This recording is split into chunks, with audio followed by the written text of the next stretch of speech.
चुकीच्या औषधोपचारामुळे खुशबूचा 1.5 वर्षांपूर्वी मृत्यू झाला होता। या प्रकरणी दोषींवर कारवाई व्हावी यासाठी खुशबूचे कुटुंबीय, सामाजिक कार्यकर्ते आणि ग्रामस्थांनी उपविभागीय अधिकारी कार्यालय पेण येथे बेमुदत आमरण उपोषण सुरू केले होते। या आंदोलनाची प्रशासनानं अखेर दखल घेतली असून आंदोलकांच्या तीव्र दबावापुढे झुकत प्रशासनानं या प्रकरणी दोषींवर गुन्हा म्हणजेच FIR दाखल केलाय। गुन्हा दाखल केल्याची अधिकृत प्रत आंदोलकांना देण्यात आल्यानंतर हे आमरण उपोषण तूर्तास मागे घेण्यात आलंय। समितीचा अहवाल असूनही पोलीस गुन्हा दाखल करण्यास टाळाटाळ करत असल्याचा आरोप सामाजिक कार्यकर्ते संतोष ठाकूर आणि ग्राम संवर्धन सामाजिक संस्थेच्या कार्यकर्त्यांनी केला होता। उपोषण मागे घेतले असले तरी आंदोलकांनी प्रशासनाला खडे बोल सुनावले आहेत। केवळ FIR दाखल करून प्रशासनाची जबाबदारी संपत नाही। कुसुम योजनेचे नियोजन करणाऱ्यांपासून ते खुशबूला औषध देणाऱ्या आणि आदिवासी विकास प्रकल्पात तिला ठेवणाऱ्या प्रत्येकाची सखोल चौकशी झाली पाहिजे, अशी मागणी आंदोलकांनी लावून धरलीय। तांबडी गावातील नागरिक या प्रकरणी साक्षीदार होण्यास तयार असून हा लढा संपूर्ण आदिवासी समाजाचा असल्याचं आंदोलकांनी स्पष्ट केले। रायगड जिल्ह्यामध्ये सातत्याने आदिवासींवर होणारे जे हे आहेत, अन्याय आहेत, अत्याचार आहेत, त्यांचं प्रमाण दिवसेंदिवस वाढत चाललेलं आहे।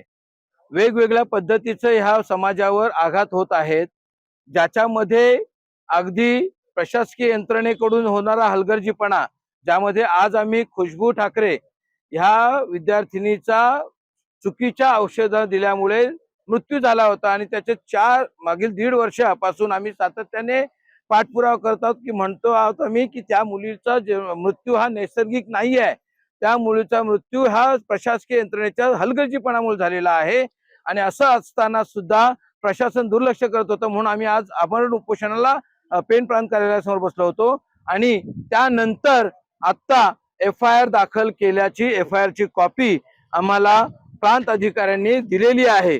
त्यामुळे आता FIR होऊन पूर्ण म्हणजे त्याच्यावर थांबायचं नाहीये आम्हाला, तर FIR मध्ये कुणाला इन्व्हॉल्व केलेलं आहे, कारण कुसुम योजनेचा जो काही अभियान ज्यांनी राबवला, ज्यांनी त्याचे डिझाईन केलं, तिथपासून ते अगदी खुशबूला गोळ्या देणाऱ्या किंवा उपचार करणाऱ्या किंवा ज्या आदिवासी विकास प्रकल्पाच्या कार्यालयामध्ये खुशबूला ठेवलं, आश्रमशाळेत ठेवलं गेलं, तिथल्या अगदी रेक्टर पर्यंत सगळ्यांची चौकशी होणं गरजेचं आहे ह्या FIR च्या निमित्ताने।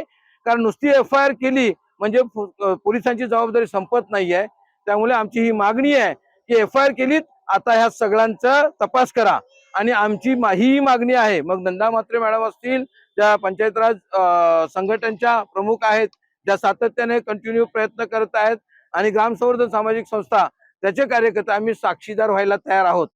तांबडीतील लोक ह्या प्रकरणामध्ये आम्ही साक्षीदार व्हायला तयार आहोत। पोलिसांनी ते आम्हाला साक्षीदार करायचंय, कारण हा प्रश्न फक्त एका मुलीपुरता नाही, तर तो ह्या आदिवासी समाजापुरता आहे। एका बाजूला ही परिस्थिती आहे, यामध्ये आज खुशबू ठाकरे प्रकरणी FIR दाखल झालेला आहे आणि 30 तारखेच्या सत्याग्रह आंदोलनामध्ये आम्ही तशी मागणी केली होती, जोपर्यंत FIR मिळत नाही तोपर्यंत आम्ही उठणार नाही। तर ती FIR ची प्रत आम्हाला पोलिसांनी आणि प्रांताधिकाऱ्यांनी दिलेली आहे। या प्रकरणी फक्त एका अधिकाऱ्यावर गुन्हा दाखल झालेला आहे। या प्रकरणाला FIR दाखल होण्याला जो उशीर झाला याची जबाबदारी जिल्हा शल्य चिकित्सक यांची पण आहे। त्यांना 1 वर्ष का लागला निग्लिजन्सी कमिटीचा अहवाल देण्यासाठी? 2 वेळा त्यांनी अहवाल दिला, तो दिशाभूल करणारा होता। का दिशाभूल करत होते ते? गृह विभागाची गुन्हा दाखल होऊ नये म्हणूनच।